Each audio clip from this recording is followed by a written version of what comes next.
kalian kehidupan dari Kristus yang adalah bentuk anugerah. Yang kedua, jika kita memiliki aliran-aliran itu, maka ranting-ranting kita, sebagai ranting kita akan berbuah. Maka ketika kita berbuah, kita akan menghasilkan banyak. Pertanyaannya, apakah buah yang dimaksudkan itu? Seringkali orang menerjemahkan buah itu adalah dalam bentuk aktivitas Kristen. Wah, saya sudah lahir baru, maka sekarang saya harus melayani ini, bekerja ini, memberikan ini. Semua itu bagus, Bapak Ibu. Kita harus melakukan itu. Tetapi menerjemahkan buah dalam bentuk aktivitas Kristen, dalam bentuk pelayanan di gereja, maka itu bukanlah buah yang sesungguhnya.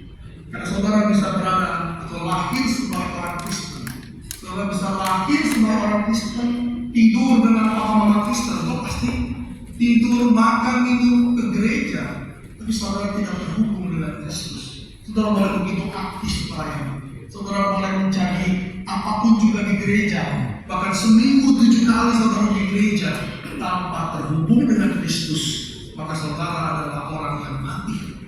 Maka buah tidak sama dengan aktivitas Kristen. Buah bukanlah ibadah, pelayanan dan lain-lain.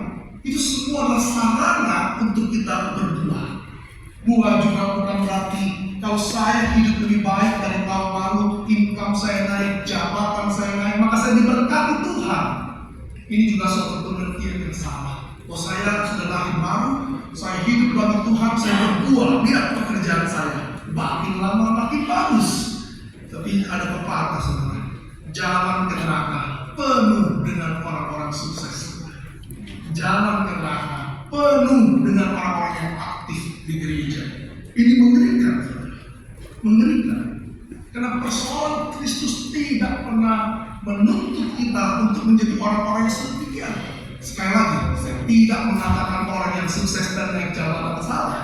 Tetapi jika itu diterjemahkan sebagai orang Kristen yang berbuah, maka saudara akan tertipu.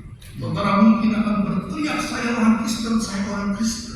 Tapi pada waktu Yesus datang, maka engkau bilang, Yesus saya.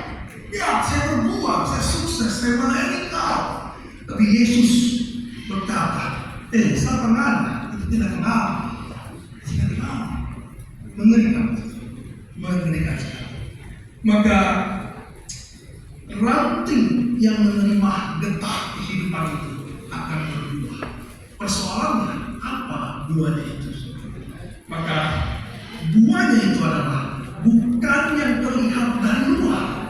Bukan terlihat dari luar, karena buah yang dimaksud adalah buah ranting, kembali ke ranting, getah kehidupan dari pokok anggur akan mengalir ke ranting dan buah dari dalam keluar. Bukan yang dari luar ditempelkan ke dalam ranting. Maka orang yang menempel dengan ranting, dia mengerti arti ketobatan.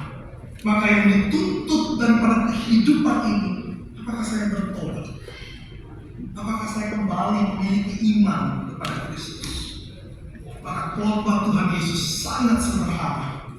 Bertobatlah. Khotbah Yohanes Pembaptis sangat sederhana. Bertobatlah. Petrus, Paulus, bertobatlah. Mengapa? Karena seringkali kita yang di dalam Kristus masih jatuh lagi. Pemikiran-pemikiran kita tidak sesuai dengan apa yang Kristus mau. Karena itu saudara, bertobat bukan cuma pertama kali saudara menjadi orang Kristen. Martin Luther mengatakan dalam 95 tesisnya yang pertama, pasal tesis pertama dari 95 tesisnya, dia berkata, ketika Tuhan kita, Yesus Kristus berkata, bertobatlah, maka yang dimaksudkan adalah pertobatan seumur hidupmu. Terus menerus di dalam pertobatanmu. Nah, saya senang sekali tadi liturgos kita mengajak kita untuk mengaku dosa kita. Mengapa di gereja kita harus terus mengaku dosa? Tidak harus di gereja, tapi mengapa gereja mengajarkan kita mengakui dosa setiap minggu?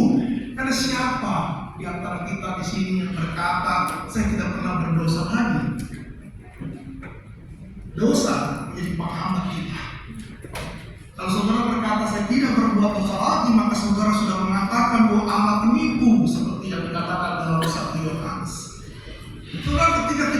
mengaku dosa kita, maka kita hancur di hadapan Tuhan. Maka orang Kristen yang bertumbuh dan yang berbuah, dia mengakui keberdosaannya dan dia terus memohon ampun dan bertobat. Tapi orang yang bertobat itu bukan cuma menyesal, itu banyak orang yang menyesal.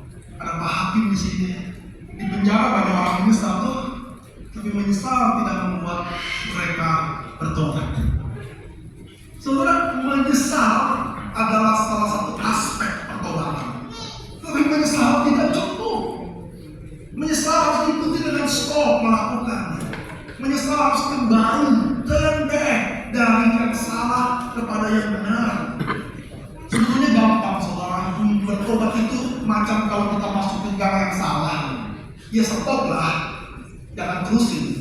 Maksudnya bertobat. Setelah itu stop doang tidak guna itu, ya harus U-turn lah, balik ke jalan yang benar. Saya rasa saya tidak perlu mengajar ini, semua orang tahu itu artinya bertobat.